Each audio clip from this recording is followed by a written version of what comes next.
to get alive and leave the flame behind. And I can't think without you, without you. I never see you happy, you always treat me badly. You say you're always tired, and you're mad. Why don't you get alive and leave the flame behind?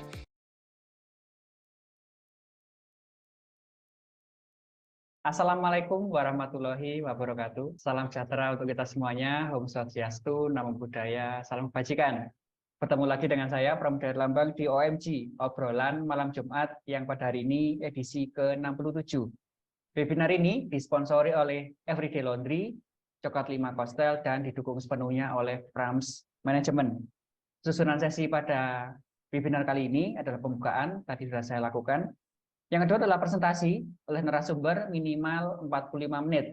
Nanti di tengah-tengah presentasi, Bapak Ibu jika ada pertanyaan silakan ditulis di kolom chat.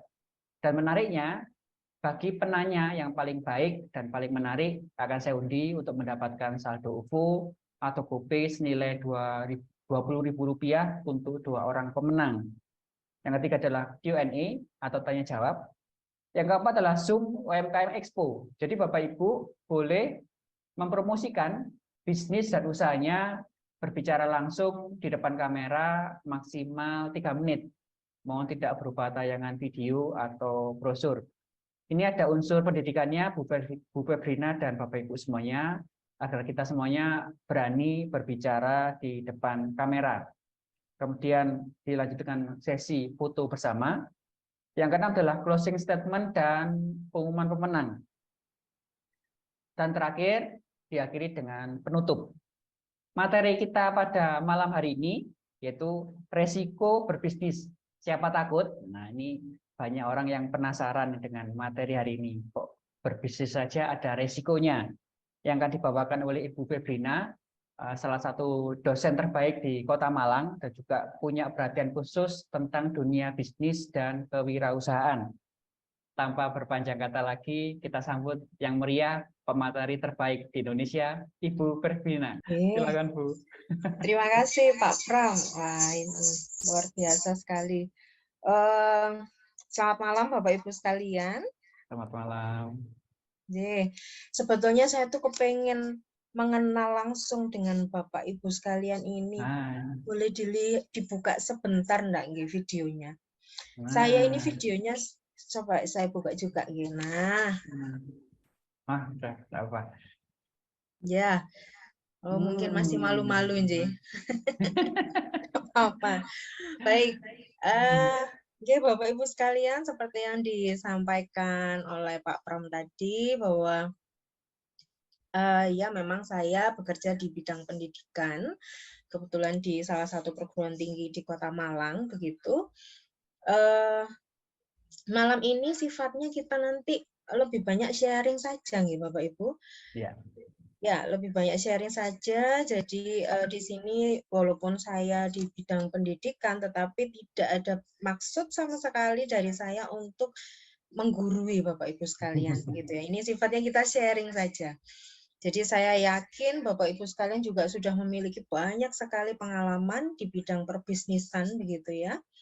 Nah, sekarang mungkin ada hal yang perlu kita diskusikan, ada hal yang perlu kita refresh kembali, khususnya yang berkaitan dengan resiko dalam berbisnis, begitu ya.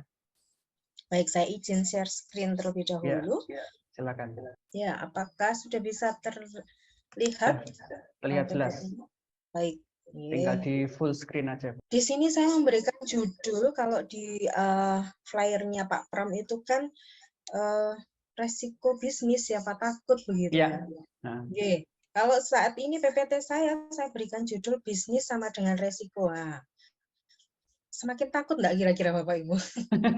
Saya pengen tanya dulu sebentar. Bapak Ibu di sini yang hadir di sini pasti sudah menjalankan bisnis ya, betul? Mungkin bisa di unmute dulu mikrofonnya. Silakan, kita lebih banyak berdiskusi saja ya Bapak Ibu. Iya. Ya, silahkan. Mungkin bisa disebutkan bisnisnya di bidang apa, di bidang fashion, mungkin di bidang makanan, atau di bidang apa. bisa sharing Bapak Ibu? Mungkin dari Pak Daniel, yang terlihat di kamera saya ini. Selamat malam Pak Daniel. Pak Daniel. Ya, malam Bu Febrina, malam Mas Pram. Iya. Ya, Ya. kalau boleh tahu Bapak bisa sharing sedikit saja tentang bisnisnya Bapak? Oh, ya bisnis saya laundry, Bu Febrina. Oh, Mm-mm. ya baik Pak, di bidang laundry ya. Baik, Iya, di betul. bidang jasa berarti ya. Ya. Ada yang lain Bapak Ibu, mungkin ada yang di bidang makanan atau memproduksi apa begitu? Sebentar, ini kalau enggak dipanggil ini sepertinya malu ya.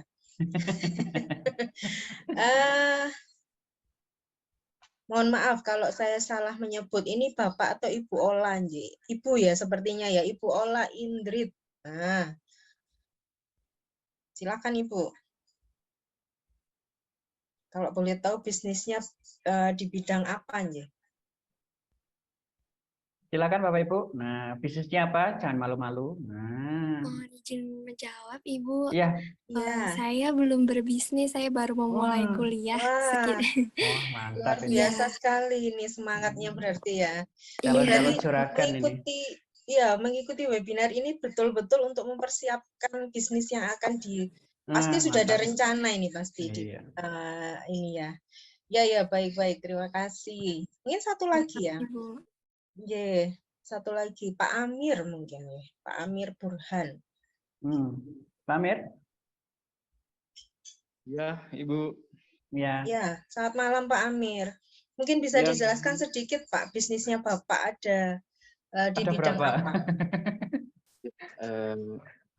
Maaf Ibu, untuk bisnis saya ayam potong Bu, ayam broiler Oh ya, mantap. di daerah mana Pak? di Makassar, Oh, di sekitar Makassar. Maros Bu. Oke, baik. Sekalian saya ingin tahu juga, selama Bapak menjalankan bisnis ayam potong ini, Bapak punya resiko enggak? Ada Bu. Apa itu Pak resikonya? Ya, yang pertama itu kan biasa harga ayam yang cenderung turun, kemudian pakan yang sering naik, kemudian penyakit. Ya, penyakit untuk unggas itu ya Pak? Iya Bu. Oke, baik. Ya, terima kasih Pak atas sharingnya. Nah, berarti Bapak Ibu sekalian sepakat nggih dengan saya bahwa bisnis itu sama dengan resiko? Iya. Sepakat Bapak Ibu? Sepakat. Sepakat nggih? Nggih. Kenapa kok kita kok saya terutama ya bisa menyampaikan bahwa bisnis itu adalah resiko? Nah, ini Bapak Ibu. Bentar, saya share. Nah, sebelum kita membahas kenapa bisnis itu identik dengan resiko, agenda kita diskusi malam hari ini ada 4 poin besar ini ya Bapak Ibu sekalian. Yang pertama itu kita perlu mengenal dulu apa sih konsep resiko, kemudian jenis-jenis resiko dalam berbisnis gitu ya.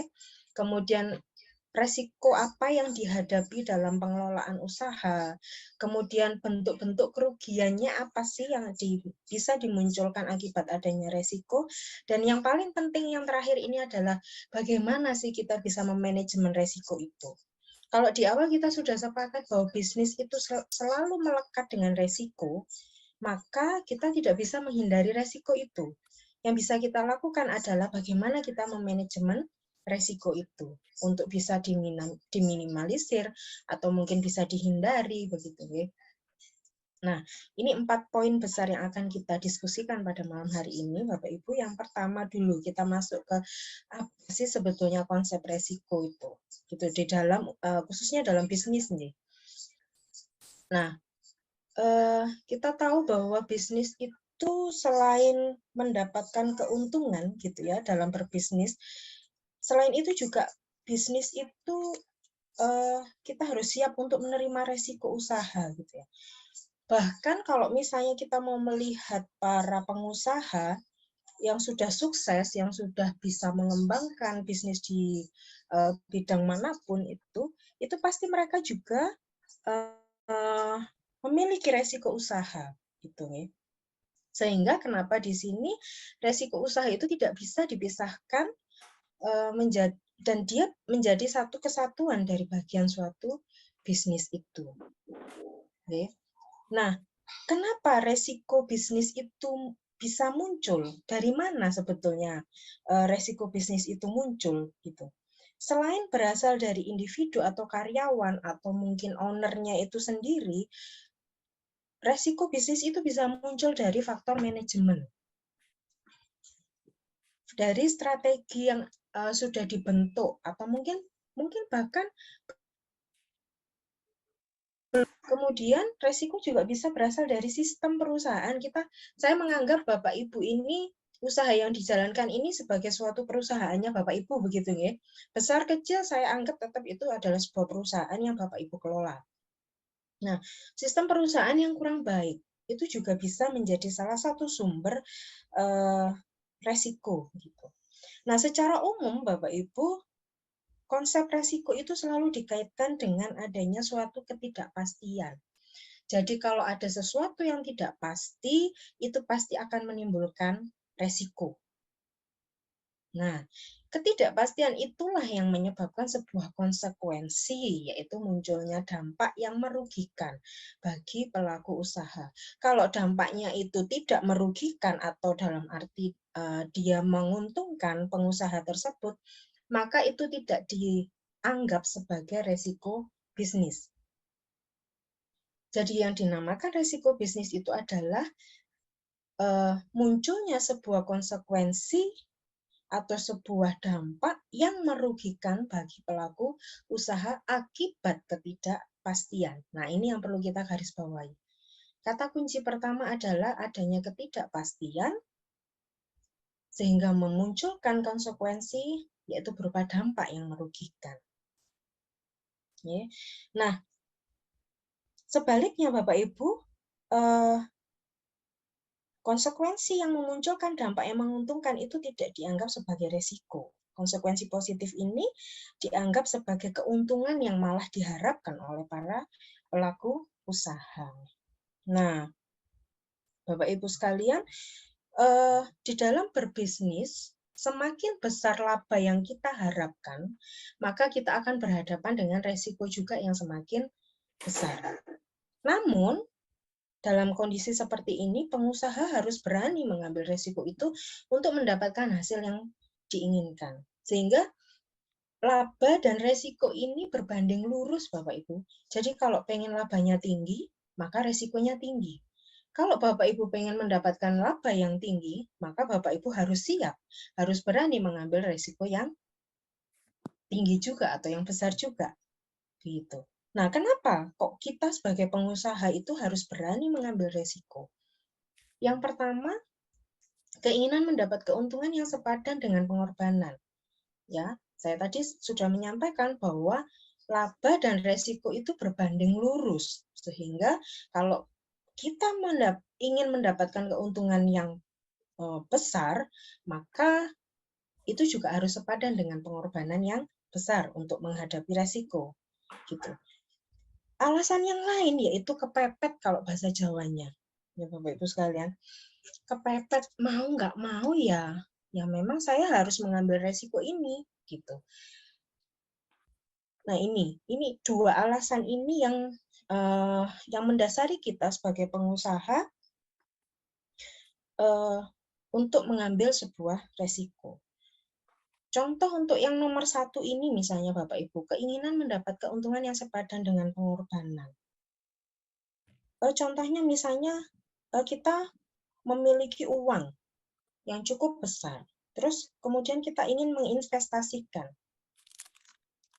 Kita bisa memilih menabung di bank yang hanya diberi bunga 5%, tapi yang pasti dia mendapat gitu ya, mendapat setiap bulannya itu laba dalam bentuk misalnya bunga dari banknya tersebut. atau menginvestasikan dalam bentuk bisnis kuliner misalnya, yang potensi keuntungannya 200%. Nah, ini mana yang harus kita ambil gitu. Kita punya uang, sama-sama punya uang 100 juta.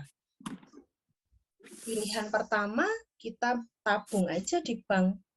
Resikonya nggak terlalu besar. Tetapi laba yang kita terima hanya 5% per bulan.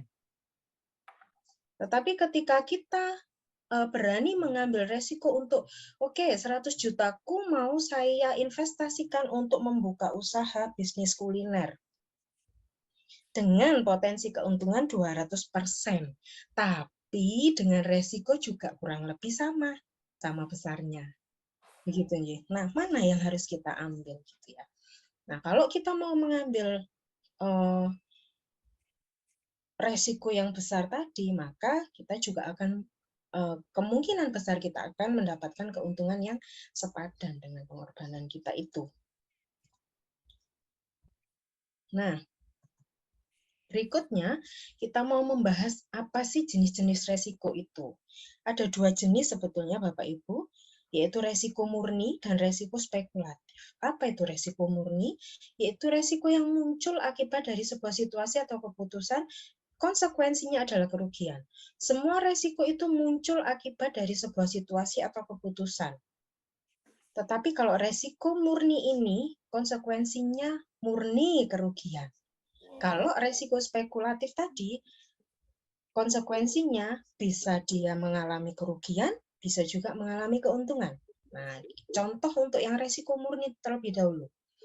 Resiko murni misalnya, resiko hilangnya atau rusaknya aset sebagai akibat kebakaran, pencurian atau korupsi.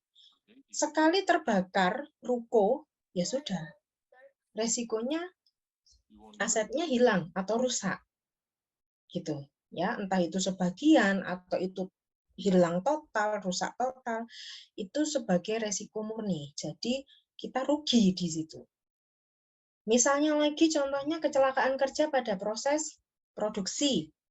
Jadi ketika produksi ternyata kita tidak melakukan pengawasan, produk yang dihasilkan ternyata produk cacat. Misalnya kita bikin kaos begitu ya. Bikin kaos menggunakan mesin ternyata ada produk yang cacat. Nah, ternyata itu menjadi resiko murni kita karena produk yang cacat otomatis tidak bisa kita distribusikan kepada konsumen. Nah, contoh yang lain lagi yaitu resiko akibat tuntutan hukum. Nah, misalnya Bapak Ibu sekalian yang misalnya kayak tadi Pak Amir ya kalau tidak salah punya bisnis ayam potong. Ternyata Pak Amir misal ini ya Pak, hanya contoh saja, mohon maaf. Kurang teliti men-screening mana ayam yang sehat, mana ayam yang sakit. Misal ini ya Pak, sebagai contoh. Kemudian semua ayam itu terjual. Ternyata ada beberapa kelompok yang setelah kelompok masyarakat yang setelah membeli ayam potong di Pak Amir ternyata mengalami keracunan atau mengalami sakit, penyakit, dan lain sebagainya akibat dari mengkonsumsi ayam yang sakit tadi. Nah, itulah sehingga masyarakat melakukan tuntutan ke Pak Amir. Saya habis makan ayam dari Pak Amir jadi rusak, misalnya ini ya. Nah, ini resiko akibat tuntutan hukum. Murni ini. Jadi kita mengalami kerugian yang besar. Akhirnya tingkat kepercayaan masyarakat menjadi turun, tidak mau lagi beli di situ, di Pak Amir misalnya, menjadi takut dan lain sebagainya. Otomatis income-nya menjadi turun. Contoh lain lagi untuk resiko murni adalah bencana alam. Kayak kemarin yang terakhir kita mendapat berita bencana gempa bumi ya, di Turki. Ngeri sekali tuh kalau kita melihat ya. Nah, itu kalau seandainya kita lihat gedung-gedung tinggi itu misalnya itu adalah sebuah apartemen, otomatis ownernya yang memiliki apartemen itu mengalami resiko bisnis murni akibat dari gempa. sudah asetnya satu gedung itu habis sudah. Begitu. Itu untuk resiko murni. Jadi resiko yang muncul akibat dari sebuah situasi atau keputusan yang mendatangkan konsekuensi yaitu kerugian. Nah, kalau resiko spekulatif masih ada kemungkinan, namanya resiko spekulatif. Bisa untung atau bisa rugi. Sebagai contoh, resiko perubahan harga. Jadi ketika misalnya Bapak Ibu punya bisnis di bidang kuliner, harga input ini adalah harga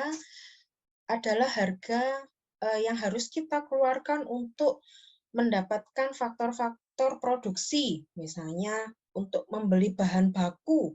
Nah, ternyata harga bahan bakunya aja udah naik, maka keuntungan kita juga akan semakin turun. Mungkin kita bisa menaikkan harga jual, tetapi itu akan menurunkan daya konsumtif dari konsumen. Begitu nih. Sehingga keuntungan dari kita kurang sedikit banyak pasti akan berkurang. Perusahaan akan rugi. Dan sebaliknya, misalnya harga inputnya turun, maka keuntungan yang kita peroleh akan meningkat. Kalau ini berbanding terbalik, gitu nih. Kemudian jika harga outputnya naik, maka keuntungan kita juga akan naik. Misalnya harga beras naik, dari sananya, dari penjualnya sudah naik. Kemudian kita mengikuti harga pasar, maka keuntungan kita pun juga akan naik. Perusahaan akan untung. Namun sebaliknya, ketika harga jualnya turun, ya sudah, perusahaan juga akan mengalami kerugian. Begitu. Itu resiko spekulatif. Contoh lagi resiko kredit. Misalnya Bapak Ibu berbisnis dengan memberikan jasa untuk pembayaran secara kredit gitu nih. Nggak apa-apa ini dicicil 3 kali misalnya atau dicicil 12 kali.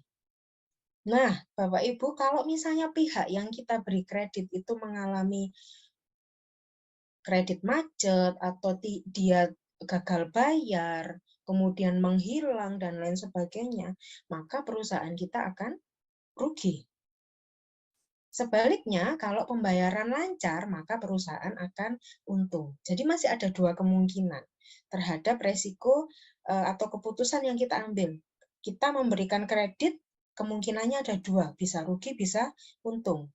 Rugi kalau orangnya macet, nyicilnya, atau mengangsurnya. Kita akan untung kalau seandainya yang kita berikan kredit itu lancar membayar. Begitu ya. Kenapa kok kalau membayarnya lancar kita bisa untung besar? Karena biasanya untuk pembayaran kredit ini kita pasti akan memberikan bunga sekian persen untuk setiap cicilannya, sehingga pengembangan dari harga itu jauh lebih besar gitu ya. Sebagai contoh saja Bapak Ibu, di tempat saya di ibu-ibu PKK itu kan suka ya biasanya untuk beli panci dicicil 10 kali begitu ya. Harga cashnya misalnya 200.000. Ketika dicicil gitu ya, ya benar mungkin akan lebih ringan gitu ya. Tetapi setelah dikalkulasi di total ternyata kalau sudah dijumlah sampai 10 kali itu harganya bisa 2 kali lipat, bisa 400.000 atau 450.000. Tapi itu lebih banyak dipilih sama ibu-ibu. Nah, itu. Kalau misalnya pembayarannya ini lancar, ya seneng ini pengusahanya gitu ya. Saya bisa laba 200% gitu ya. Bisa laba 2 kali lipat. Nah, lumayan ini gitu. Tetapi resikonya itu tadi, kalau ada 1-2 orang yang nyicilnya macet ya sudah. Itu resiko yang harus kita tanggung. Ya, itu resiko, jenis-jenis resiko Bapak Ibu, ada resiko murni dan resiko spekulatif. Nah, kemudian kita juga selain jenis-jenis resiko, kita perlu mengenal juga sebetulnya di dalam kita melakukan usaha atau berbisnis ini resiko apa sih yang mungkin muncul atau yang mungkin terjadi gitu ya.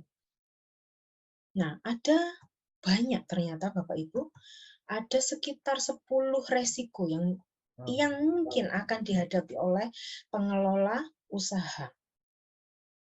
Kita nggak perlu takut dulu ya, ini kita mengenal dulu. Jangan-jangan tadi Mbak, siapa tadi yang masih akan memulai melangkah, waduh resikonya kok banyak sekali. Ini perlu kita kenal Bapak Ibu sekalian, kenapa? Agar kita bisa mengantisipasi.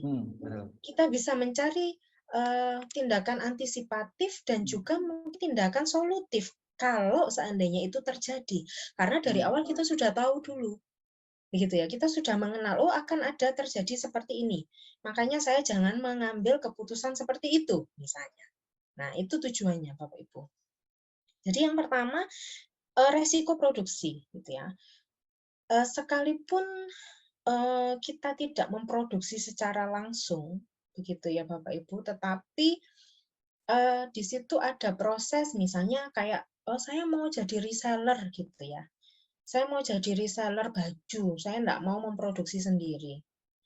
Tetapi di situ juga ada resiko, ada hubungan yang secara tidak langsung Bapak Ibu enggak ketemu sama produsennya. Ya, resikonya apa? Bapak Ibu bisa menerima barang yang kualitasnya enggak bagus, kayak gitu ya. Nah, untuk Bapak Ibu sendiri yang punya bisnis yang memproduksi sendiri, ini saya contohkan seperti industri atau bisnis fashion ya, atau clothing ya, baju. Ingin memproduksi banyak untuk memenuhi permintaan pasar. Misalnya banyak sekali permintaan, saya pesan 100 pieces kaos misal, atau 200 pieces kaos.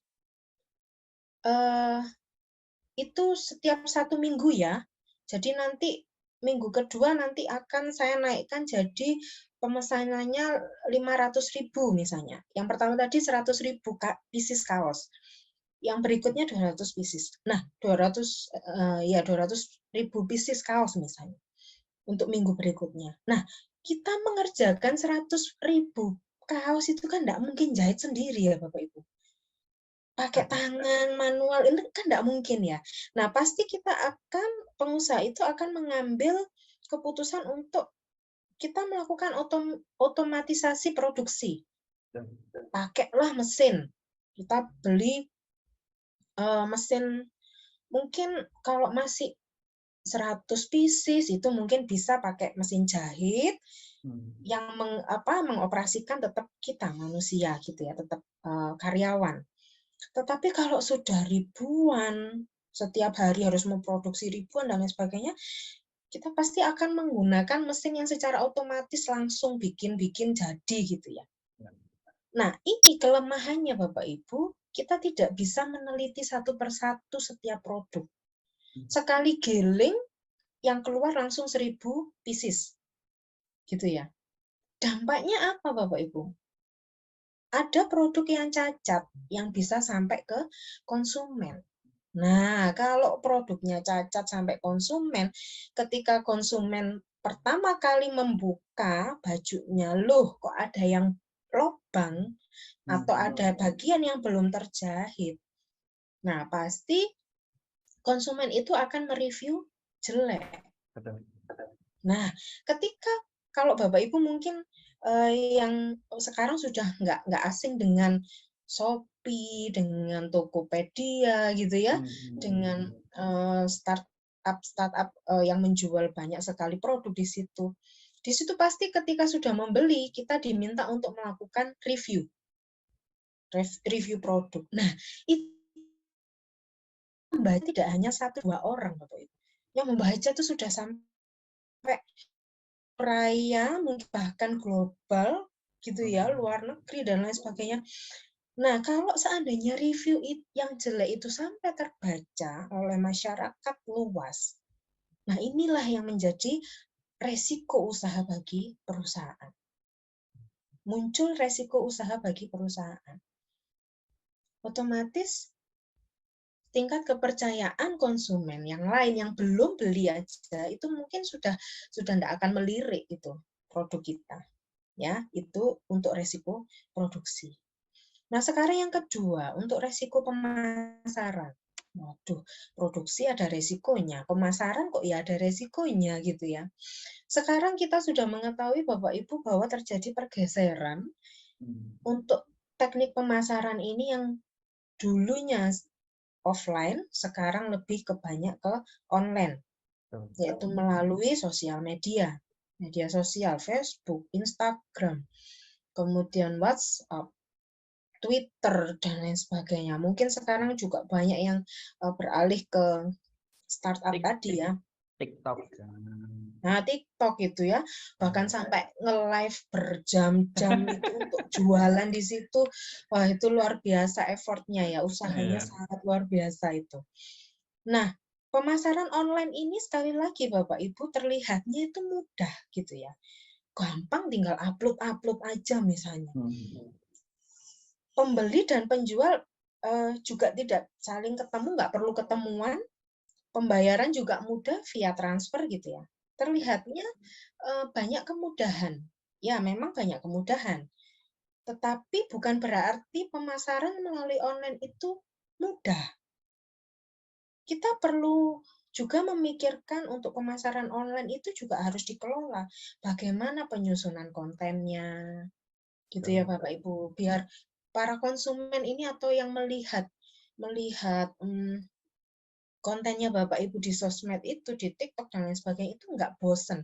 Jadi ketika ada notifikasi, oh ini live, siapa misalnya Pak Pram live di TikTok untuk penjualan, wah saya harus ikut ini soalnya menarik. Nah, penyusunan konten itu sangat perlu dipertimbangkan, perlu diperhatikan. Kemudian melakukan customer relationship, artinya ketika ada customer yang melakukan DM ya atau direct message, chat secara langsung kepada pembeli, penjual, itu sejauh mana kita bisa secepat keinginan mereka untuk direspon begitu. Karena kadang saya sendiri aja Bapak Ibu pernah beli di salah satu ini, saya tanya tentang produknya, lama sekali tidak direspon. Nah, itu sudah bagian dari penilaian dari konsumen gitu Bapak Ibu. Nah, ketika tuntutan masyarakat kalau saya chat itu harus segera dibalas. Nah, itu apakah kita sudah siap untuk merespon konsumen secara cepat? Kemudian selain itu, dari segi pemotretan produk, ini ada ilmunya sendiri ternyata Bapak Ibu untuk pemotretan produk ini. Nggak hanya sekedar jepret, upload, noten. Tidak ya Bapak Ibu. Ternyata ada, angle-nya kalau kita mau motret produknya mie itu harus dari arah sebelah sini atau arah dari atas atau dari bawah atau dari samping, itu sangat mempengaruhi estetika dari produk tersebut. Nah, ternyata tidak semudah itu Bapak Ibu untuk pemasaran online. Tetapi memang pemasaran online itu sekarang sangat menjadi pilihan utama bagi para pengusaha-pengusaha itu. Tetapi itu tadi banyak sekali yang perlu kita fokuskan gitu ya untuk pemasaran. Nah, kalau seandainya kita tidak memikirkan dengan detail berkaitan dengan konten, kemudian cara pemotretan produk dan lain sebagainya, itu akan bisa menimbulkan resiko. Resikonya apa? Jelas, mungkin nanti kalau kontennya nggak menarik, ya nggak akan dilihat banyak orang, viewernya juga nggak akan banyak, begitu ya. Kemudian kalau pemotretan produknya, aduh ini kok mie kok kayak gini, misalnya ini ya, kok nggak menarik sama sekali, nggak akan dilirik oleh konsumen. Resikonya adalah ya mereka tidak akan memilih produk kita. Itu. Kemudian resiko yang lain yaitu resiko sumber daya manusia. Kalau resiko sumber daya manusia ini berkaitan dengan rekrutmen pegawai, ini bagi Bapak Ibu yang memang sudah menjalankan bisnisnya dan mengembangkan bisnisnya sehingga membutuhkan pegawai atau bantuan orang lain gitu ya. Saya tidak bisa menjalankan sendiri gitu, jadi butuh bantuan orang lain. Nah, permasalahan utamanya itu biasanya terjadi pada saat rekrutmen pegawai. Apa apa yang sering terjadi? Mendapatkan pegawai yang kualitasnya kurang baik, sehingga menimbulkan dampak negatif bagi perusahaan. Contohnya apa Bapak Ibu yang pegawai yang kualitasnya kurang baik, atau rekan kerja lah, kita nggak bilang pegawai, atau rekan kerja lah. Rekan kerja yang kualitasnya kurang baik, contohnya seperti apa Bapak Ibu? Misalnya tidak Mencuri. jujur, gitu ya. Gimana Pak Pram?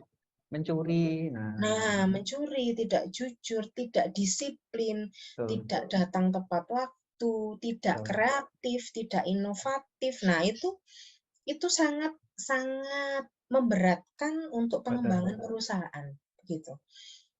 Nah, oleh sebab itu Bapak Ibu, perusahaan atau pengusaha itu harus lebih berhati-hati, cermat dan teliti dalam penerimaan karyawan. Solusinya adalah Bapak Ibu harus membuat standar minimal untuk kriteria pegawai yang bisa jadi rekan kerja saya itu seperti apa. Gitu. Yang jujur, loyal misalnya. Gitu ya. Kemudian apalagi terserah Bapak Ibu kriteria apa sih sebetulnya yang cocok dengan saya untuk bisa bersama-sama mengembangkan perusahaan. Seperti itu. Itu untuk resiko sumber daya manusia. Nah, sekarang dari segi finansial, resikonya apa? Kita seperti tadi di awal saya sampaikan, punya usaha sama dengan siap dengan resiko ketidakpastian income.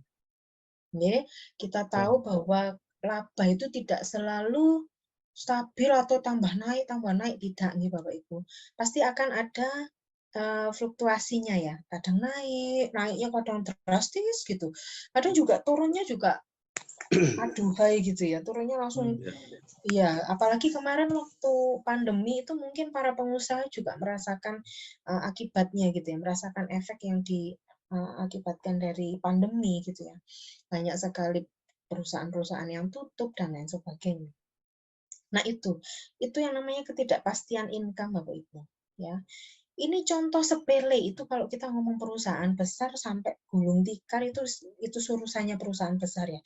Kita berbicara tentang hal kecil dulu Bapak Ibu yang sering terjadi ketika kita memulai bisnis adalah tidak ada pemisahan antara uang pribadi dan usaha. Nah, misalnya contoh Bapak Ibu buka toko kelontong ini loh. Jual apa? Ya jual apa? Sembako, jual buku tulis, jual jajanan anak kecil, wis pokoknya tokonya lengkap. Tetapi ketika anaknya, "Mama, saya minta uang buat beli jajan atau buat beli apa," gitu ya. Ambil itu di ininya toko. Nah, di kotaknya toko. Nah, ini Bapak Ibu. Ini tidak ada pemisahan antara uang pribadi dan usaha. Sehingga campur aduk Bapak Ibu. Kita tidak bisa mengevaluasi sejauh mana laba yang kita terima. Pengeluaran kita, modal kita berapa, pendapatan kita berapa, laba yang kita terima berapa. Apakah sudah bisa balik modal? Berapa uang yang bisa kita putar kembali, itu tidak bisa kita evaluasi Bapak Ibu. Tiba-tiba, loh kok uangku kok tinggal segini ya? Untuk untuk beli atau untuk kulak gitu ya. Kulak itu bahasa Indonesianya apa ya Pak Pram? Apa ya? Apa ya? Ya. Mungkin Bapak Ibu ada yang tahu ya.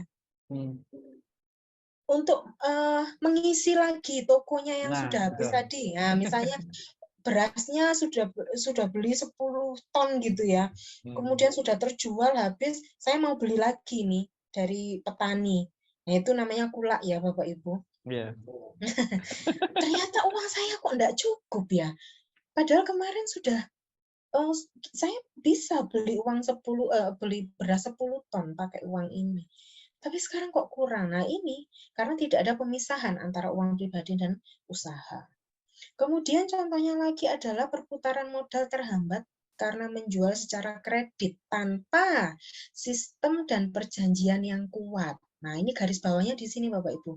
Apakah tidak boleh kita berbisnis dengan sistem kredit? Boleh Bapak Ibu. Tapi harus ada sistem dan perjanjian yang kuat antara kedua belah pihak. Kalau tidak, resikonya pasti akan besar di pemberi kredit. Pasti akan besar resikonya di penjual. Seperti yang tadi saya contohkan. Apalagi kalau ngadat gitu ya, nyicilnya tidak lancar. Nah itu sudah pasti resikonya besarnya terjadi di penjual. Atau mungkin pembayaran mundur beberapa bulan jika menggunakan sistem konsinyasi. Sistem konsinyasi ini misalnya saya Titip produksi. jual, Bu, gampangnya. Kenapa Pak Pram? Konsinyasi itu gampangnya titip jual. Ya, titip jual, betul sekali. Jadi saya titip barang 10 pieces. Yang saya titipin nggak harus ngasih uang saya dulu. Ya, tidak harus dibeli.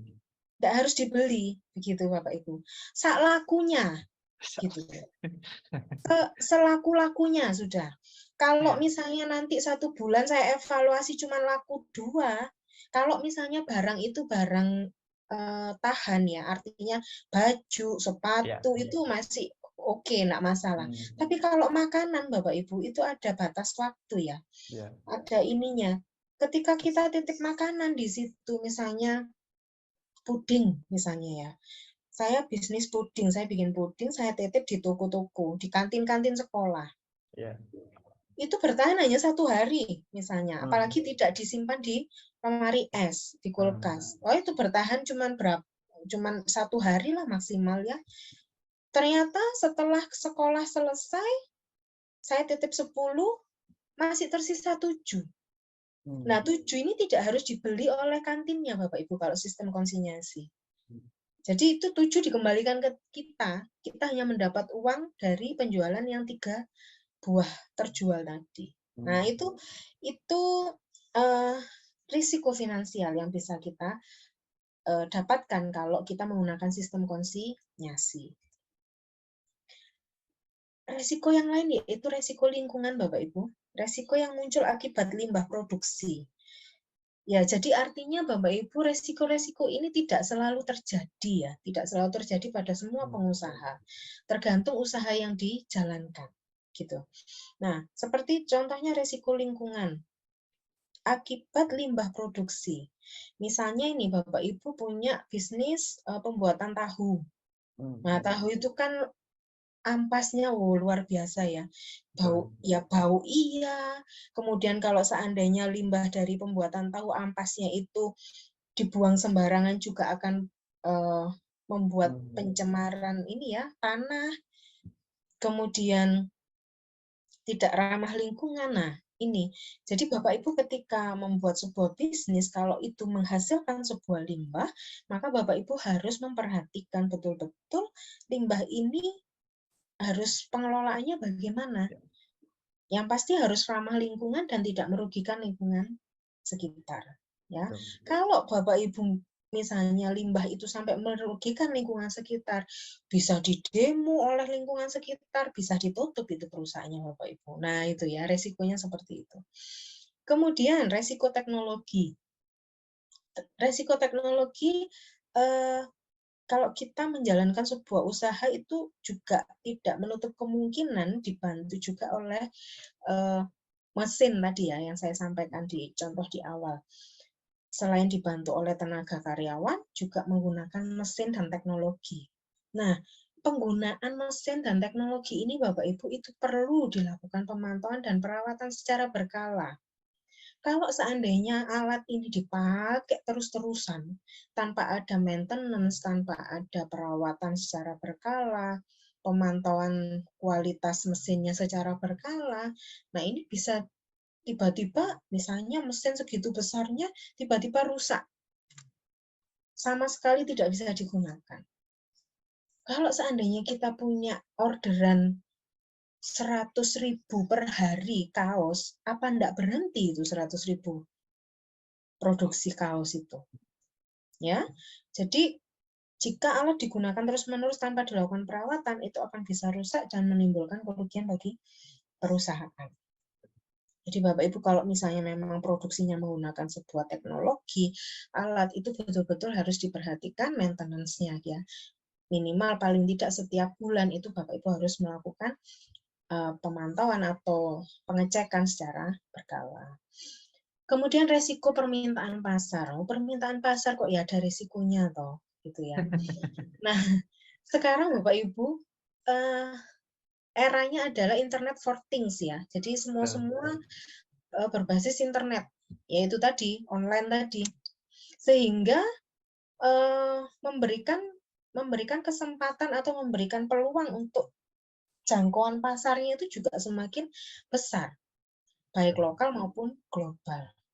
Akibatnya apa Bapak Ibu? Permintaan pasar juga meningkat. Loh kan senang ya permintaan pasar meningkat. Nah masalahnya Bapak Ibu yang sering terjadi adalah wirausaha atau pengusaha itu tidak sanggup memenuhi permintaan pasar karena keterbatasan modal biasanya, karena keterbatasan tenaga kerja, atau mungkin tenaga kerja terpenuhi, modal terpenuhi, semua terpenuhi. Ternyata produknya tidak sesuai standar. Sehingga tadi kembali lagi, konsumen kecewa, konsumen menghentikan permintaan. Nah, ini resiko permintaan pasar. Kemudian untuk resiko kerjasama Bapak Ibu, memang kalau kita dalam berbisnis itu semaksimal mungkin kita menjalin relasi sebanyak mungkin ya Bapak Ibu. Kayak Pak Pram ini mungkin relasinya nggak hanya Jawa Timur kayaknya, skala global ini. Karena sangat diperlukan Bapak Ibu ya. Sangat diperlukan bagi seorang pengusaha. Tidak bisa pengusaha itu hanya saya hanya berjalan sendiri. Nah, itu tidak bisa. Bapak Ibu perlu menjalin koneksi dengan pihak luar. Mungkin kalau misalnya Bapak Ibu mau expand atau memperluas bisnisnya, itu Bapak Ibu, misalnya saya sekarang bisnis kuliner. Saya kok pengen memperlebar bisnis saya di bidang garment ya, bidang baju ya, fashion. Oh, saya punya koneksi di Bandung misalnya. Nah, itu sangat membantu sekali Bapak Ibu. Tetapi ternyata kerjasama itu juga memiliki resiko. Resikonya apa? Memiliki partner berbisnis itu tidak selalu menguntungkan. Kenapa tidak selalu menguntungkan?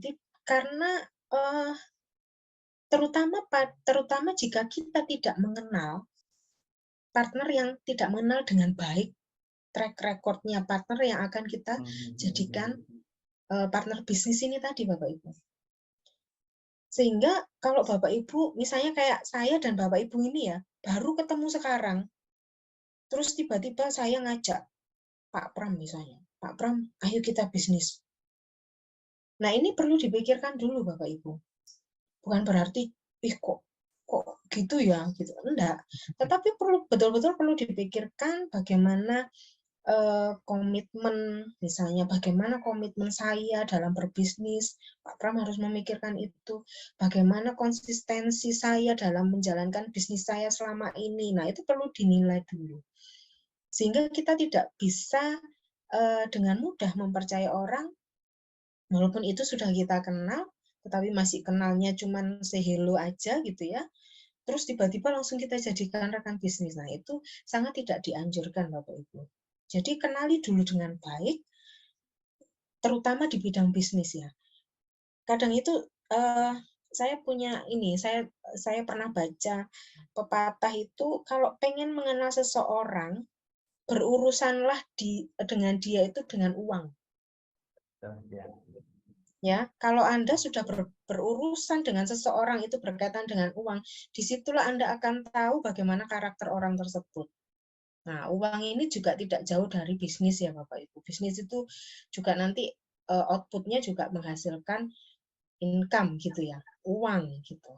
Nah, oleh sebab itu kita harus mengenali dulu orang yang akan kita jadikan partner bisnis ini untuk menghindari resiko terjadi penipuan gitu ya. Ataupun mungkin ya kayak tadi ternyata kok orangnya enggak jujur, curang, main belakang misalnya, kok tiba-tiba dia menjalin kerjasama dengannya, nah itu perlu kita perhatikan dulu Bapak Ibu. Nah, dua terakhir ini untuk resiko yang dihadapi dalam pengelolaan usaha itu adalah resiko peraturan pemerintah. Ternyata peraturan pemerintah juga bisa menjadi resiko bagi kita para pengusaha. Kenapa? Karena pemerintah itu pasti sudah memiliki regulasi atau peraturan yang berkaitan dengan pelaku usaha atau bisnis ya.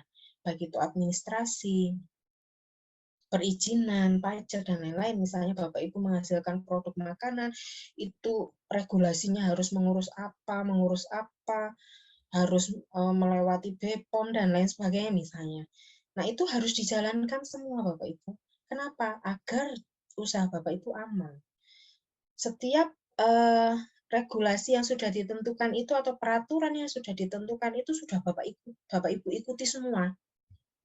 Sehingga aman sudah. Produk yang Bapak Ibu hasilkan juga, oh sudah terdaftar kok ini. Gitu ya. Oh, sudah terjamin isinya, komposisinya, terus sudah terjamin kualitasnya. Nah, itu. Kemudian yang terakhir untuk resiko yang dihadapi oleh pengelola usaha adalah resiko pengembangan aset. Nah, ini kadang ketika para pengusaha sudah meraih atau mendapatkan kesuksesan awal gitu ya, terus ingin mengembangkan bisnis. Ini hal yang wajar dan hal yang baik sebetulnya ya.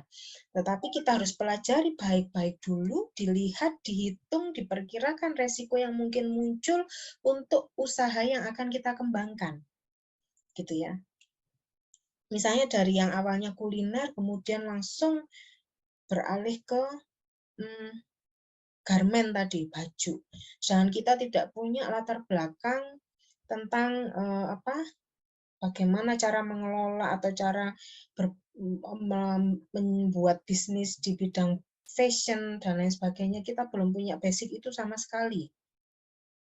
Nah, itu perlu dipelajari dulu baik-baik Bapak Ibu, perlu dilihat, dihitung, dan diperkirakan resiko yang mungkin muncul untuk bisnis baju ini seperti apa. Perlu mungkin kita belajar dulu kepada pengusaha yang sudah matang gitu ya di bidang fashion, di bidang garment misalnya. Kalau perlu kita lakukan, silahkan dilakukan untuk bisa mengetahui apa sih kendalanya selama ini, kesulitannya apa, resikonya apa, resiko yang sudah muncul, yang sudah terjadi pada pengusaha terdahulu itu apa. Nah, itu sangat dianjurkan sekali gitu ya untuk bisa mempersiapkan pengembangan bisnis yang lain. Sehingga itu tadi kita siap dengan tindakan pencegahan atau meminimalisir resiko dan menyiapkan langkah atau solusi yang tepat kalau seandainya resiko itu terjadi. Gitu. Nah, Bapak Ibu, kalau tadi kita sudah mengenal beberapa jenis resiko, kemudian resiko yang sering dihadapi dalam pengelolaan usaha, ternyata resiko itu bisa menimbulkan kerugian. Kerugiannya bisa kerugian secara langsung, bisa kerugian secara tidak langsung. Kalau kerugian secara langsung ini adalah jumlah nominal yang harus ditanggung akibat dampak langsung dari resiko yang terjadi. Dua kerugian ini sama-sama dalam bentuk nominal ya Bapak Ibu. Tapi kalau yang langsung ini sebagai akibat dampak langsung dari resiko yang terjadi. Contoh, seperti tadi terjadi kebakaran toko akibat listriknya korslet. Teridentifikasi terjadi kerugian sebesar 300 juta. Ya sudah, berarti kerugian secara langsung kita kehilangan aset yang seharga 300 juta. Entah itu karena kerusakan barang atau bangunan yang betul-betul ludes kena kebakaran. Itu kerugian langsung. Kerugian tidak langsung adalah nominal yang harus ditanggung akibat dampak tidak langsung dari risiko yang terjadi. Contohnya, keuntungan yang gagal diterima akibat kredit macet. Nah, itu tadi. Itu tidak langsung terjadi, gitu ya. Terus munculnya biaya operasional tambahan. Kayak tadi misalnya kita tidak ada dana cadangan untuk kerusakan, misalnya kerusakan mesin. Tiba-tiba mesinnya rusak. Muncullah biaya operasional tambahan untuk membetulkan atau mereparasi mesinnya. Nah, itu di situ terjadi kerugian secara tidak langsung.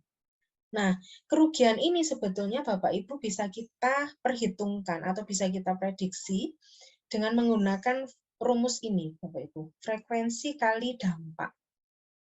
Frekuensi itu adalah seberapa sering kemungkinan resiko itu terjadi. Dampak itu adalah seberapa besar dampak yang diakibatkan dari resiko yang terjadi tadi. Sebagai contoh, misalnya Anda punya resiko terjadi pencurian barang dagangan. Oleh siapa? Oleh anak sendiri misalnya ya. Anaknya dikit-dikit ngambil kue, ngambil ini di tokonya mamanya misalnya. Nah, ternyata setelah diidentifikasi, frekuensi terjadi pencurian ini adalah 5 kali dalam 1 bulan. 5 kali ini dari mana? Bisa kita evaluasi dari kejadian sebelum-sebelumnya, atau juga bisa kita prediksikan kemungkinannya ke depan itu bisa terjadi berapa kali gitu. Kemudian setiap kali pencurian mengalami kerugian, contoh ini ya 300.000. Maka kita bisa memprediksikan besar kerugian kita akibat pencurian barang itu dalam 1 bulan adalah 5 kali 300.000, yaitu 1.500.000. Nah, dari sini Bapak Ibu kita akan mengetahui, waduh, lah kok kerugian saya besar sekali dalam 1 bulan. Kerugiannya jauh lebih besar daripada keuntungannya. Walaupun ini sifatnya masih prediksi ya Bapak Ibu ya. Ini kan masih kita prediksi kemungkinan terjadi. Nah, dari perhitungan ini kita bisa mengambil sebuah keputusan. Bagaimana ya caranya? Nah, agar tidak terjadi pencurian itu tadi, atau pengambilan yang semena-mena oleh anak tadi ya. Gimana cara kita mengantisipasinya? Nah, itu Bapak Ibu. Jadi, kita bisa mengambil sebuah keputusan atau solusi untuk mengatasi atau meminimalisir terjadinya 1.500.000 hilang dalam setiap bulannya itu tadi. Itu Bapak Ibu. Nah, sekarang apa sih yang harus kita lakukan setelah kita tahu tadi ya? Apa saja resiko-resiko yang mungkin terjadi? Nah, sekarang apa yang harus kita lakukan untuk mengendalikan resiko itu? Sekali lagi, resiko tidak akan terlepas dari bisnis kita. Yang bisa kita lakukan adalah memanajemennya, ya, mengendalikan, mengatur, gitu. Ada 3 tahapan yang harus kita lakukan, Bapak Ibu. Yang pertama yaitu mengidentifikasi resiko. Yang kedua yaitu melakukan skala prioritas. Dan yang terakhir adalah mengontrol resiko itu. Kita lihat satu-satu. Untuk identifikasi resiko. Bapak Ibu, dari bisnis yang dijalankan itu, silakan Bapak Ibu ngelis satu-satu. Apa sih sebetulnya resiko dari bisnis saya ini? Dilihatnya dari mana? Dari 10 resiko yang tadi kita bahas di awal tadi. Mulai ada resiko produksi, resiko pemasaran, resiko finansial, resiko lingkungan, ada atau tidak dari bisnis saya. Kalau nggak ada, nggak apa-apa, nggak usah diisi. Tetapi paling tidak, kita harus mencermati satu persatu apakah dalam bisnis kita itu ada resiko produksi. Kalau ada, kita tuliskan. Ini saya beri contoh, misalnya saya punya bisnis untuk puding ya, tart puding gitu. Resiko produksinya apa? Produknya cepat basi, tidak tahan lama. Kemudian resiko yang lain adalah rasa tidak sesuai selera konsumen. Karena lidahnya konsumen itu kan macam-macam ya. Resepnya sama, kita kasih ke si A dan si B, si A komennya terlalu manis. Si B komennya, enak ini sudah pas. Nah ini resiko produksi. Untuk usaha makanan tadi ya, yang saya contohkan adalah puding. Kemudian saya lihat lagi, untuk resiko pemasaran ada resiko enggak? Ternyata setelah saya lihat di sosmed saya, follower saya itu cuma sedikit. Nah, ini termasuk resiko, masuk dalam resiko pemasaran. Karena pemasaran saya melalui online, melalui sosmed saya. Tapi ternyata followernya cuma sedikit. Tampilan produknya juga nggak menarik. Sehingga yang nge-like atau mungkin yang melihat konten yang ada di sosmed saya hanya sedikit. Kemudian konten di sosmed juga tidak menarik, misalnya. Ini menjadi bagian dari resiko pemasaran saya. Contoh lagi untuk resiko finansial. Saya nggak punya modal banyak. Karena saya masih mahasiswa misalnya. Ini hanya untuk kerja sampingan, hanya untuk tambahan saya, tambahan uang saku. Jadi modal saya terbatas. Kemudian belum lagi nanti bahan dasar naik. Kalau saya produksi puding, ternyata susu naik, buah-buahan harganya melonjak tinggi, di mana buah-buahan itu dipakai untuk toppingnya. Kalau nggak ada topping itu nggak menarik, misalnya. Bahan dasarnya naik semua. Sedangkan sasaran saya itu adalah para mahasiswa. Nah, kan nggak mungkin saya ngasih harga terlalu tinggi. Ini jadi resiko finansial saya. Tidak bisa mendapatkan keuntungan secara rutin, karena saya tidak buka stand begitu, sehingga saya hanya menerima orderan dari sosmed saya, atau misalnya dari WA saya, siapa yang pesen, yaitu yang saya buatkan pudingnya. Sehingga setiap hari tidak ada keuntungan secara rutin yang bisa diprediksi. Nah, ini Bapak Ibu, resiko-resiko ini perlu kita data satu persatu. Perlu kita data satu persatu dari bisnis kita masing-masing. Saya tidak tahu nih bisnis Bapak Ibu masing-masing apa, tetapi paling tidak kita tadi sudah mengenal sedikit tentang beberapa resiko dalam berbisnis. Ya. Nah, setelah itu Bapak Ibu, setelah Bapak Ibu punya masing-masing daftar resiko itu, Bapak Ibu perlu menentukan skala prioritas. Misalnya dari semua resiko itu ada 10 resiko. Bapak Ibu perlu melakukan analisa. Resiko yang menghasilkan dampak terbesar, atau kita analisa dulu masing-masing. Jadi misalnya kayak tadi ya Bapak Ibu, saya kembali ke sini. Produk cepat basi, itu berarti dampaknya apa? Ya dampaknya tidak bisa dikonsumsi oleh konsumen. Misalnya pesennya pagi, ternyata konsumennya makannya baru bisa malam. Ternyata sudah basi, ya nggak bisa, otomatis konsumennya kecewa. Itu dampaknya. Nah, di analisa ini kita menganalisa dampak apa yang muncul dari masing-masing resiko yang sudah kita list di awal tadi. Baik itu dampak terhadap kita sebagai pengusaha, dampak terhadap karyawan bagaimana, dampak terhadap kelangsungan perusahaan bagaimana, dan dampak terhadap lingkungan.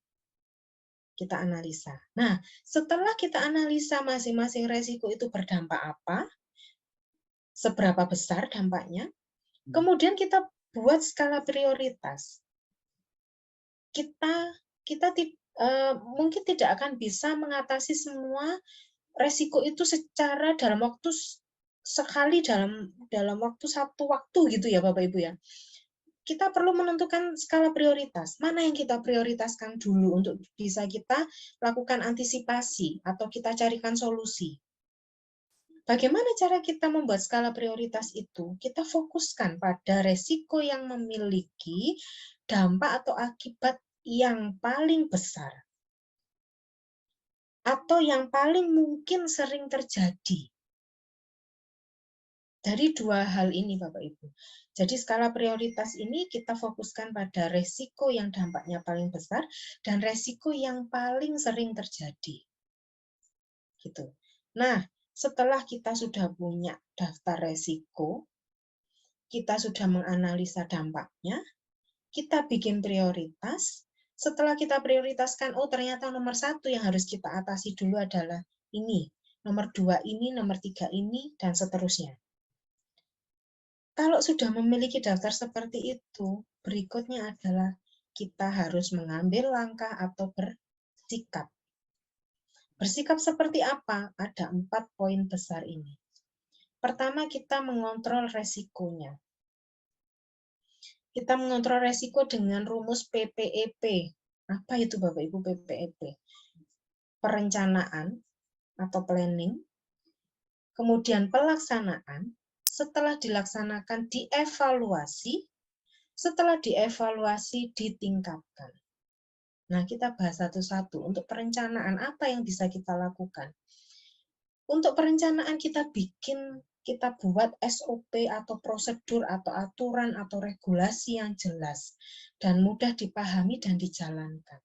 Misalnya, tadi seperti mudah basi.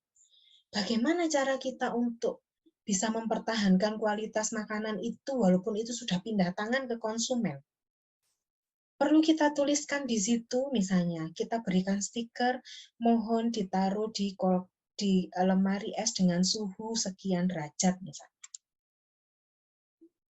Nah, itu sebagai kita buat SOP. Setiap produksi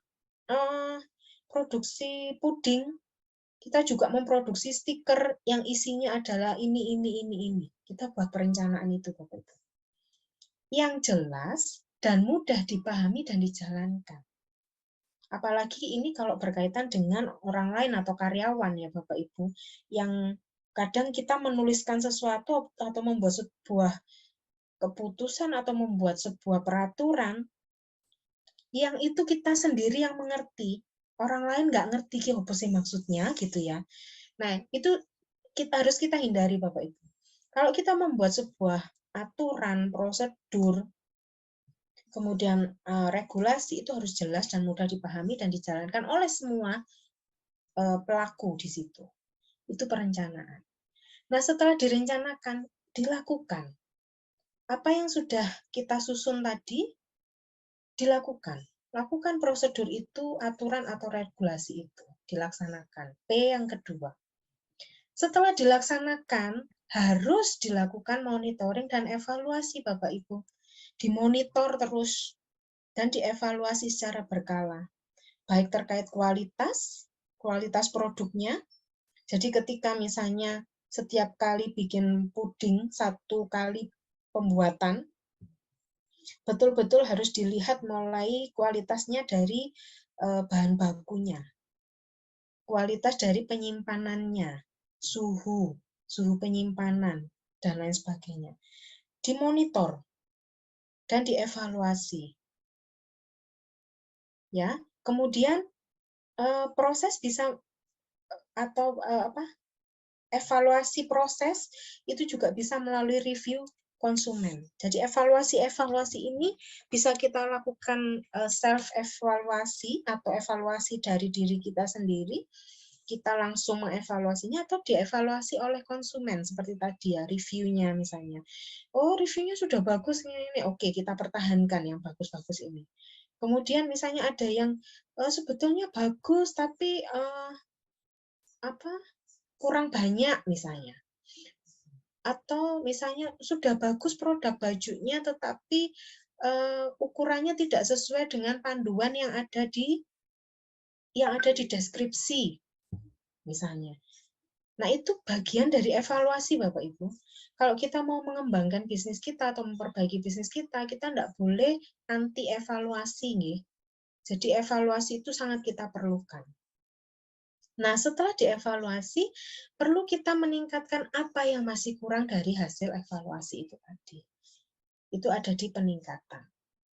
Itu sikap yang pertama, Bapak Ibu. Langkah yang pertama adalah mengontrol resiko. Kemudian yang kedua, resiko itu bisa ditransfer ke pihak lain loh. Bagaimana ini maksudnya? Yaitu memindahkan resiko yang akan kita hadapi ke pihak lain. Sebagai contoh, tadi misalnya kita punya toko yang beresiko terjadi kebakaran. Karena misalnya letak tokonya itu depannya ada tiang listrik besar. Misalnya ya. Nah, itu sangat beresiko terjadi kebakaran. Nah, untuk memindahkan resiko itu, kita bisa mengasuransikan toko itu ke perusahaan asuransi. Sehingga ketika terjadi kebakaran, yang menghandle atau mengcover itu semua kerusakan ataupun kerugian itu bisa dihandle oleh asuransi. Gitu. Kemudian misalnya juga memindahkan resiko tingginya modal kerja kepada konsumen dengan meminta pembayaran DP di awal. Jadi misalnya kayak tadi, saya nggak punya modal banyak, modal saya terbatas. Ketika ada orderan, kita boleh meminta untuk dilakukan DP, pembayaran di awal. Sekian persen misalnya. Nah, itu boleh sekali. Itu artinya kita memindahkan resiko tingginya modal itu kepada konsumen. Sebagian ya. Sebagian resiko ke konsumen. Itu contohnya kalau resiko itu ditransfer ke pihak lain Bapak Ibu. Bukan berarti kok kita jahat, kita mau transfer. Enggak ya Bapak Ibu. Tetapi itu adalah sebuah teknik yang itu win-win solution gitu ya. Walaupun kita ke perusahaan, kita juga akan bayar kan setiap bulan ke perusahaan. Gitu. Tetapi resikonya ketika terjadi jebret misalnya kebakaran, itu resiko terbesarnya untuk menutup kerugian misalnya 300 juta tadi akan bisa dibantu oleh pihak asuransi tadi. Nah, kemudian yang berikutnya, sikap berikutnya yang ketiga yaitu dibiayai sendiri. Maksudnya bagaimana mendanai dampak yang ditimbulkan. Dengan cara bagaimana kita harus menyiapkan dana cadangan khusus. Jadi misalnya kayak tadi, kita pakai mesin, berarti ada resiko untuk terjadi resiko teknologi, yaitu kerusakan mesin. Maka kita perlu menyiapkan cadangan khusus. Cadangan di luar operasional, dana produksi, dan lain sebagainya, itu khusus untuk maintenance mesin tadi. Sehingga ketika terjadi kerusakan, itu kita tidak mengambil dana yang lain. Sudah ada dana tersendiri untuk perbaikan mesin. Tetapi kadang juga ada tanpa dana cadangan. Pengusaha itu kadang juga tidak menyiapkan dana cadangan. Nah, ini kerugiannya adalah akan mengganggu rencana bisnis. Contohnya misalnya, kita sudah punya plot untuk dana pengembangan bisnis. Ternyata terjadi kebakaran. Kita nggak ada asuransi, kita tidak mentransfer ke pihak lain. Akhirnya, dana untuk pengembangan bisnis tadi kita gunakan untuk memperbaiki toko. Nah, ini mengganggu rencana bisnis. Kalau seandainya kita tidak menyediakan dana cadangan. Gitu ya Bapak Ibu. Jadi, kita harus punya spare dana untuk mendanai dampak yang mungkin akan muncul. Kalau seandainya resiko itu tidak terjadi, ya syukur. Syukur alhamdulillah, syukur pada Allah. Tetapi kalau terjadi, kita sudah punya dana itu. Gitu. Kemudian yang terakhir, itu kita bisa menghindari resiko. Menghindari resiko ini adalah tindakan secara sadar untuk menghindari resiko. Contoh, saat bulan puasa itu mungkin akan terjadi penurunan jumlah pengunjung untuk pengusaha warung makan atau restoran. Biasanya buka dari jam 10 pagi sampai jam 10 malam, sekarang hanya bisa buka dari jam 5 sore sampai jam 10 malam, misalnya. Nah, bagaimana untuk menghindari resiko pada situasi seperti itu? Maka kita bisa mengurangi ketersediaan bahan baku yang bersifat fresh atau tidak fresh itu ya. Jadi misalnya sayuran, ikan, daging, dan lain-lain yang beresiko produk tersebut tidak fresh. Misalnya kita harus kadung beli berapa ton daging sapi, ternyata pengunjungnya turun. Dan itu berlangsung selama beberapa hari, yang menyebabkan daging itu akhirnya tidak fresh. Sehingga ketika pengolahan sampai dengan penyajiannya pun akan mempengaruhi rasa. Resikonya apa? Ya kembali lagi, konsumen tidak merasa puas. Kalau kita berbisnis itu kan output-nya adalah kepuasan konsumen ya Bapak Ibu ya. Itu. Siapapun konsumen kita itu, kita tujuannya hanya satu, konsumen itu harus puas dengan produk atau jasa yang kita berikan. Gitu. Namun Bapak Ibu, untuk langkah yang terakhir ini, menghindari resiko ini, itu juga ada kekurangannya, yaitu kalau kita terlalu sering melakukan penghindaran resiko, itu bisa berpotensi melewatkan kesempatan atau peluang. Gitu. Sehingga menyebabkan usaha menjadi lambat. Ya, itu prediksi kita, jumlah pengunjungnya kurang misalnya saat bulan puasa. Terus ya sudah, bahan bakunya kita kurangi separuh semua atau menjadi 1/4, kita kurangi 3/4. Kita tidak beli 1 ton lagi, kita cukup beli 5 kilo aja.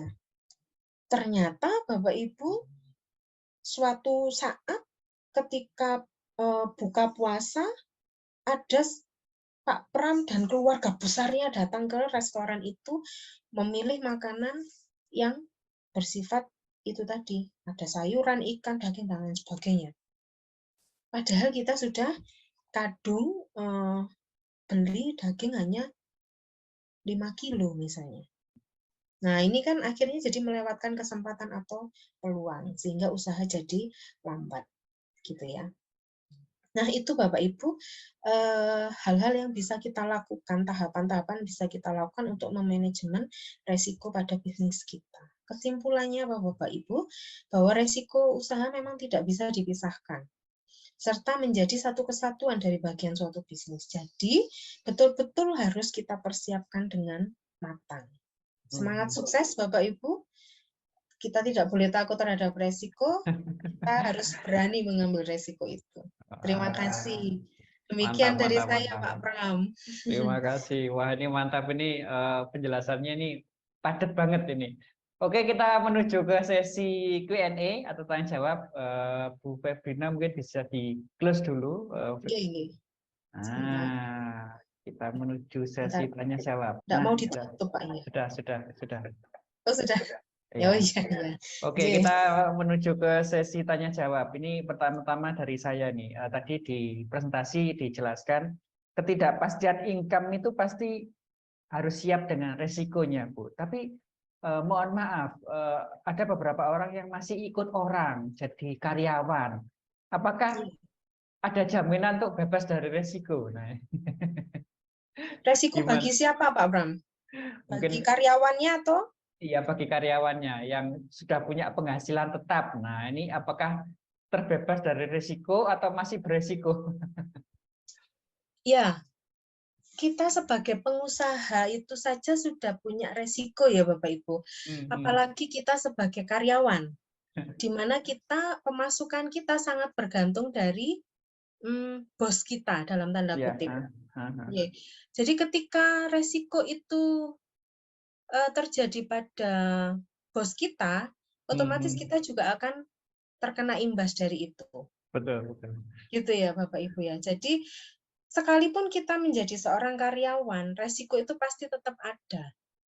Resiko di PHK, resiko pemutusan kerja, resiko dirumahkan sebentar ya, gitu ya bahasanya saat pandemi kemarin. Nanti kalau kami butuh lagi, saya akan panggil. Nah itu tetap beresiko Bapak Ibu. Jadi kita menjadi karyawan itu juga bagian dari usaha ya Bapak Ibu untuk mendapatkan income nih. Nah itu juga berarti ada resiko juga di situ. Begitu Pak Pram. Nah, semoga ini menjadi pencerahan jadi Bapak Ibu yang mungkin hari ini masih jadi karyawan. Kemudian yang kedua, Bu, Tapi begini Pak Pram, ini kalau menurut saya ya, resiko kalau kita jadi karyawan itu kan resikonya sangat bergantung pada orang lain dan kita sangat kecil sekali kemungkinan untuk mengontrol nih. Tetapi kalau kita punya usaha sendiri, itu kita punya kewenangan, punya kesempatan yang sangat besar untuk kita bisa mengontrol resiko yang bisa terjadi pada diri kita. Begitu. Jadi ya kalau karyawan ya sudah gitu ya, manut. Ya sama kayak saya sekarang juga karyawan juga gitu. Bagian dari hidup saya juga sebagai karyawan gitu ya. Jadi ya semua bergantung dari bos begitu. Itu Pak. Ya semua ada plus minusnya ya Pak Pram ya. Iya. Semoga ini ya mencerahkan bagi Bapak Ibu semua. Kemudian ada pertanyaan kedua, Bu. Ini Ye, dari penjelasan Ibu tadi untuk mengurangi risiko dalam kerjasama kita dengan orang ya, lain. Apakah perlu mengadakan perjanjian bisnis jika terjadi kerugian atau keuntungan? ya, itu sangat perlu, Pak. Tetapi memang dari awal kita harus langkah kita harus mengenal dulu ya partner yang akan kita ajak kerjasama begitu. Ketika kita sudah dalam tanda kutip klik gitu ya, kita sudah tahu track record-nya, kemudian itu tadi bagaimana konsistensi dia atau komitmen dia dalam menjalin bisnis nanti dengan kita itu bagaimana, itu sudah bisa kita pelajari, itu tetap harus, Pak, secara legal ya, atau secara hitam di atas putih itu harus tetap ada perjanjian secara tertulis. Sekalipun Bapak Ibu, partner kita itu adalah saudara kita sendiri. Betul. Gitu. Jadi keluarga ya keluarga, bisnis ya bisnis begitu. Betul. Karena bisa jadi Bapak Ibu, ya itu tadi nggih, resiko itu muncul karena ketidakpastian atau ketidakjelasan. Nah, bagaimana cara kita untuk bisa memperjelas atau memberikan sebuah kepastian, yaitu tadi dengan perjanjian, di mana perjanjian itu sudah disepakati oleh kedua belah pihak. Nah, kalau sudah disepakati dua belah pihak ini akan lebih enak gitu dalam menjalani ke depan bisnis ke depan ini atau kerjasama yang akan dijalani itu. Gitu, Pak, menurut saya. Wah, mantap, mantap, mantap. Kemudian ini Bu, ini ada pertanyaan di kolom chat ini. Kita simak sama-sama ya dari Pak Wilson ini. Ya. Apapun bisnisnya pasti ada resikonya. Apakah ada Bu bisnis yang tanpa resiko? Nah, ini. Ya. Bisnis tanpa resiko. Menurut saya kok tidak ada nih Pak, atau mungkin ada ini dari Bapak Ibu sekalian yang punya pengalaman, saya bisnis ini tidak ada resikonya sama sekali Bapak Ibu. Jadi mari kita bersama-sama berbisnis ini misalnya. Tidak apa-apa, silahkan Bapak Ibu sharing begitu nggih. Ini sebagai contoh saja nggih Bapak Ibu. Saya pernah, saya aja contohnya. Saya pernah mencoba menjalankan bisnis reseller. Nah, reseller baju Bapak Ibu. Kemudian saya pemasarannya lewat sosmed. Nah, ya itu tadi resikonya sosmed itu kan dibaca banyak orang ya. Akhirnya ada rekan saya yang dari luar pulau pesan ke saya itu dalam jumlah yang banyak dengan ukuran yang macam-macam. Saya bingung. Kenapa saya bingung? Karena saya tidak ready stock di rumah. Karena reseller. Ya Bapak Ibu ya, reseller. Jadi saya pesannya ke produsen saya itu ya sesuai pesanan. Jadi misalnya baju tipe A ukuran sekian, ukuran L, satu pieces. Baju yang tipe B ukuran XL 2 pieces. Seperti itu Bapak Ibu. Jadi dikirimnya ke saya adalah hanya sesuai dengan pesanan saya. Itu waktu waktu awal-awal ketika modal sedikit ya, itu cara saya untuk bisa mengatasi mengalihkan resiko tingginya modal tadi. Jadi yang saya bayar ya cukup yang saya beli aja. Saya nggak stok di rumah, jadi nggak ada barang yang nganggur di rumah, nggak ada uang yang nggak ada uang yang tertahan di rumah ya. Uang dalam bentuk barang dalam artian ya Bapak Ibu. Kan barangnya misalnya saya stok ada 100 pieces baju, tapi belum tentu itu terjual semua. Sehingga ada uang yang tertahan di situ. Itu bagi saya, itu resikonya sangat kecil. Tapi ketika saya jebret, ada orderan segitu banyak dengan ukuran yang bermacam-macam dan model yang bermacam-macam, saya kewalahan Bapak Ibu. Kewalahannya kenapa? Ketika saya konfirmasi ke produsen saya pesan baju ini ukuran ini, sudah habis, waduh mateng, gitu. Akhirnya dari sekian pesanan itu hanya terpenuhi 30%. Dan akhirnya apa Bapak Ibu? Enggak jadi deh kalau gitu, soalnya ini buat seragamnya rumah sakit. Nah, kehilangan sudah saya. Itu contoh ya Bapak Ibu. Menurut saya, mungkin secara resiko lingkungan nggak ada. Saya nggak Iya. ada resiko lingkungan. Resiko apalagi misalnya, resiko finansial pasti ada. Ya. Resiko produk pasti ada, produksi ada. Kalau menurut saya pasti ada, Bapak. Entah itu satu dari 10 resiko tadi, itu pasti ada resiko. Besar kecilnya itu juga tergantung dari seberapa besar laba yang kita harapkan tadi. Atau seberapa besar usaha yang akan kita kembangkan itu. Gitu Pak Wilson menurut saya. Mungkin nanti Bapak Ibu yang lain ada yang punya saran atau masukan atau punya pendapat lain, enggak apa-apa, monggo silakan. Ini Kita nanti sharing aja, Pak. yang resen sabar dulu ya. Saya habiskan dulu yang pertanyaan di kolom chat untuk Pak Indirwan dan Pak Agus. Mohon bersabar dulu. Ini pertanyaan di kolom chat ini menarik, Bu. Ini yang kedua ini. Kalau bisnisnya tanpa resiko, apakah masih bisa cuan? Nah, ini. Tanpa resiko, ya itu tadi Pak, kembali lagi ya. Menurut saya kok enggak ada ya, enggak beresiko ya. Ya, tetapi bukan berarti, ya itu tadi Pak Wilson. Ketika kita mengharapkan cuan besar, maka resiko yang mengikuti juga akan besar. Sepakat. Sebagai contoh, tadi yang saya contohkan, Pak Wilson punya uang 100 juta. Pak Wilson mau mengembangkan uang 100 juta itu ada 2 pilihan. Bapak bisa menitipkan atau memasukkan uang 100 juta itu ke bank. Itu cuannya pasti, Pak. 5% per bulan misal. 5% per bulan. Atau Bapak memilih 100 juta itu dikembangkan untuk bisnis kuliner. Yang cuannya nanti atau labanya bisa 100% atau 200% yang bisa kita dapatkan. Tetapi dari segi resikonya kira-kira menurut Pak Wilson lebih besar yang mana, Pak? Lebih besar yang dimasukkan ke bank atau lebih besar yang kita bentuk dalam bisnis kuliner tadi?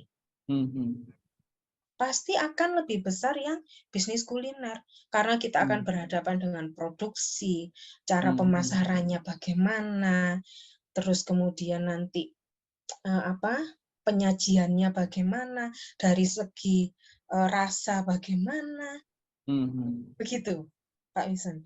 Banyak sekali tantangannya, usaha atau upaya pengorbanan yang kita lakukan banyak. Tetapi kita sudah bisa memprediksi bahwa kalau ini kita berhasil, semua resiko bisa kita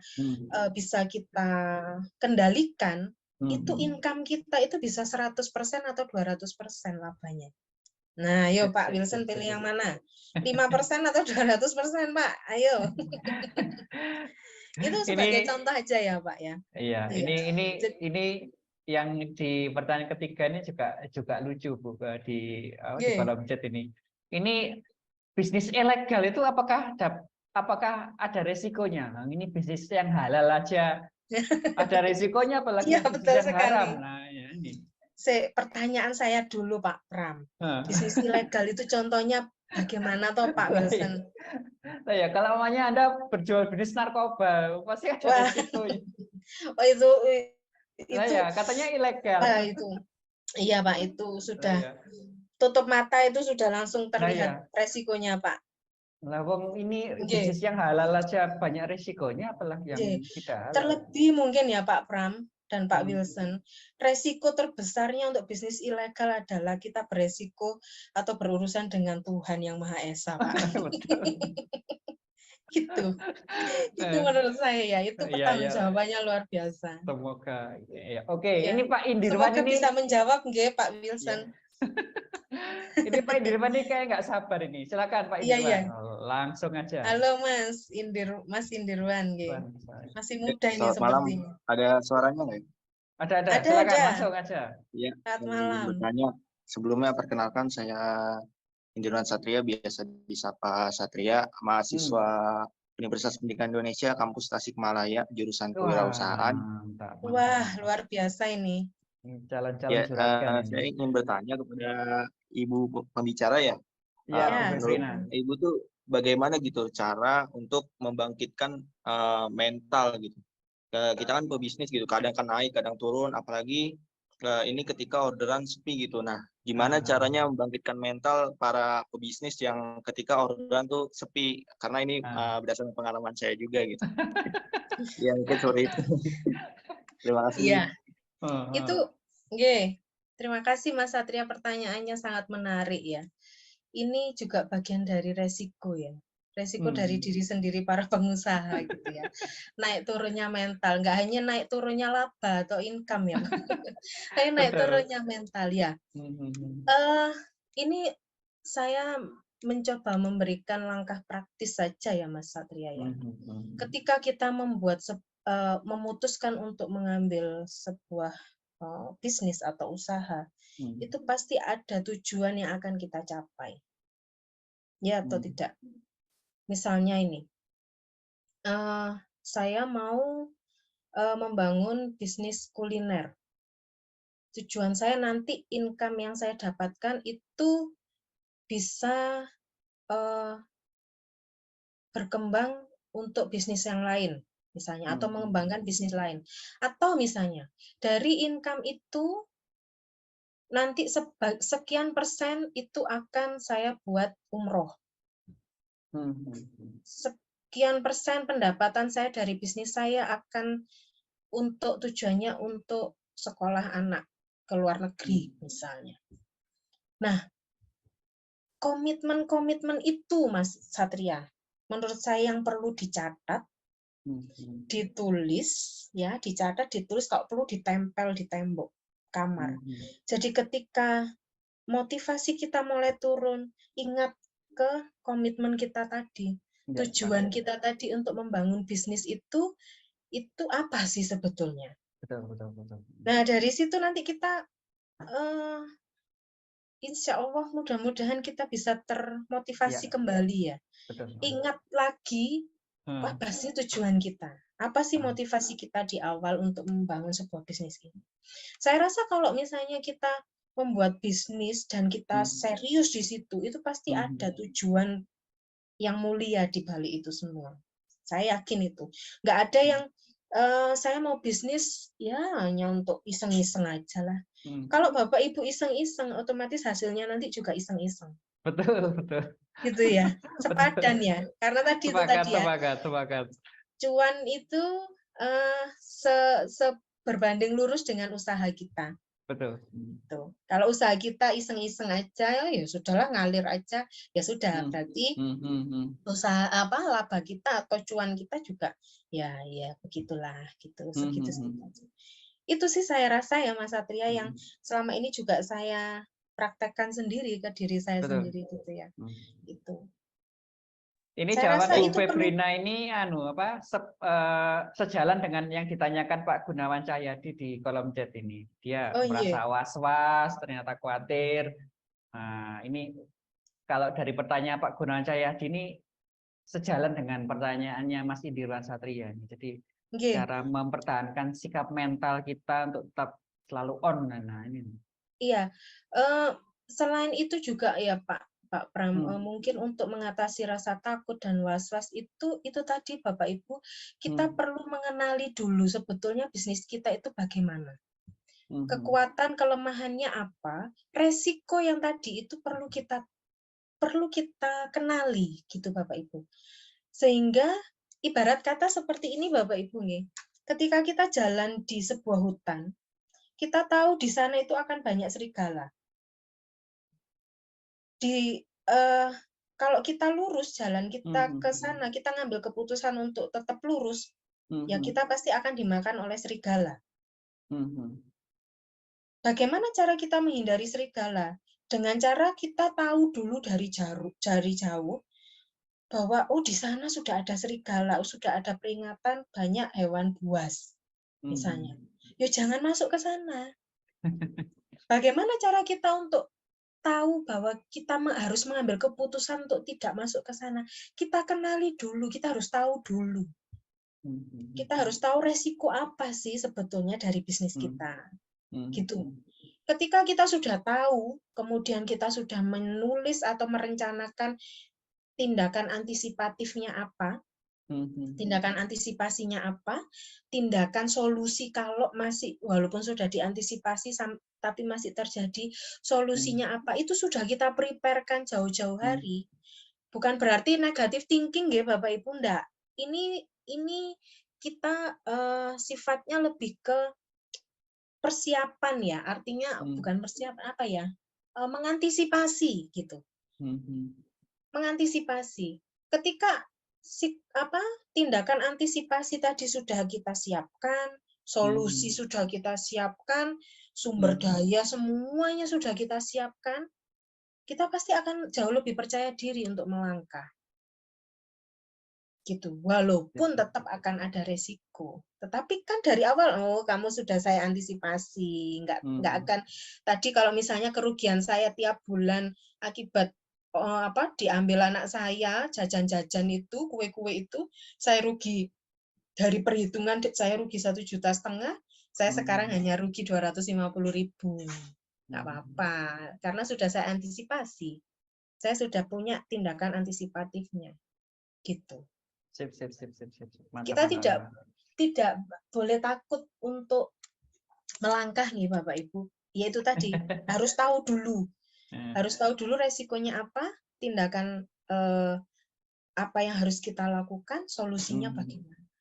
Gitu Pak Gunawan, harus tetap semangat Pak. Kemudian ini Bu, di kolom chat ini Pak Agus Sulaiman ini galau ini. Ini bisnisnya resikonya bersaing dengan penjualan. Nah, ini dia itu mempunyai kelemahan, tidak bisa bersaing. Ini cara mengatasinya bagaimana, Bu? Nah, tidak bisa bersaingnya dalam hal apa, Pak? Mungkin perlu kita evaluasi kembali. Apakah dari segi produknya kita? Apakah dari pemasarannya kita? Gitu Pak. Jadi kalau misalnya kita sama-sama memproduksi kayak tadi ya puding gitu ya. Si A yang toko sebelah sana itu pudingnya kok banyak yang beli ya? Kita pelajari Pak. Dari segi tampilannya kayak apa sih? Oh saya harus buat inovasi yang lain. Tetap berupa puding, tapi mungkin toppingnya yang diubah, misalnya. Toppingnya yang dirubah. Atau mungkin pemasarannya yang kita ubah. Misalnya sekarang sasaran kita adalah anak-anak sekolah. Ternyata sekarang trennya anak sekolah itu nggak terlalu suka puding. Ternyata yang suka puding itu sekarang pegawai-pegawai bank untuk memberikan kue ulang tahun ke rekannya itu sekarang trennya pakai puding. Nah, kita kasih tester misalnya ke bank.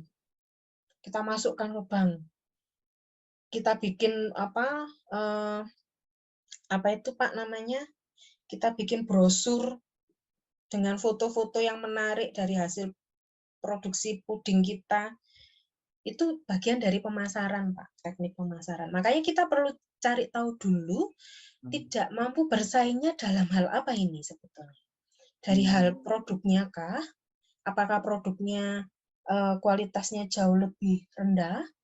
Maka ya kita harus mencari solusi untuk bagaimana produksi kita ini agar paling tidak minimal sama atau lebih sedikit lah dari ini yang lain gitu. Ya, misalnya berarti teknik ATM dipakai Bu ya? Amati, tiru, modifikasi. Nah, betul sekali Pak.